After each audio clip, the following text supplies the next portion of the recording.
পরদিন সকালে নাস্তা দিতে গিয়ে আবার শুনলাম, তুমি আসলে কিছুই পারো না, সারাদিন বাসায় থেকে কি করো। আমি চুপ করেছিলাম, কারণ এই মুহূর্তে আমার ভেতরে অনেকগুলো কথা জমে আছে। মনে হচ্ছিল একবার শুধু জিজ্ঞেস করি, আমি যদি কিছুই না করি তাহলে এই সংসারটা কে চালায়। কিন্তু বললাম না। আমি অনেকদিন ধরেই চুপ থাকতে শিখে গিয়েছিলাম, কারণ কথা বললেই ঝগড়া। নিজের কথা বললেই বলা হয় তোমার বেশি বুদ্ধি হয়েছে।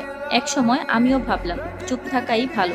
কিন্তু সেদিন নিজের পুরনো ছবিগুলো দেখছিলাম, বিশ্ববিদ্যালয়ের ছবি, পরীক্ষার আগের রাত জেগে পড়ার ছবি, রেজাল্টের দিন খুশি থাকার ছবি। সেই মেয়েটার চোখে কত স্বপ্ন ছিল। আমি ছবিটার দিকে তাকিয়ে নিজেই বললাম, তুই কোথায় হারিয়ে গেলি। একসময় যে মেয়েটা নিজের ক্যারিয়ার নিয়ে ভাবতো, সে আজ শুধু ভাবছে স্বামী কি বলবে, সংসার কিভাবে চলবে। আমি হাউস ওয়াইফ, এটা সত্যি, কিন্তু হাউস ওয়াইফ হয় কি আমার শিক্ষাগত যোগ্যতা মুছে গিয়ে। আমি চাকরি করি না তাই কি আমার বুদ্ধি নেই, আমি সংসার করি তাই কি আমার মতামতের কোনো দাম নেই। সেদিন একটা জিনিস বুঝলাম, কেউ যখন একই কথা বারবার বলে, এক সময় আমরা এটাকেই সত্যি ভাবতে শুরু করি। স্বামী যখন বারবার বলছে আমার বুদ্ধি নেই, একটা সময় আমি নিজেও নিজের উপর বিশ্বাস হারিয়ে ফেলেছিলাম। কিন্তু আমার ভেতরের সেই পুরনো মেয়েটা সেদিন একটু হলেও জেগেছিল। আমি নিজেকে বললাম, তুই বোকা না, তুই শুধু নিজের স্বপ্নগুলোকে অনেক দিন ধরে পিছিয়ে রেখেছিস। কিন্তু আমি তখনও জানতাম না আমার সামনে কি অপেক্ষা করছে। কারণ সেদিন রাতে স্বামী হঠাৎ বলে উঠলো, তুমি যদি সত্যি বুদ্ধিমান হও তাহলে একটা কাজ করে দেখাও। আমি অবাক হয়ে তার দিকে তাকালাম। সে কি কাজের কথা বলছিল, আর সেই একটা কথাই আমার জীবন বদলে দিয়েছিল।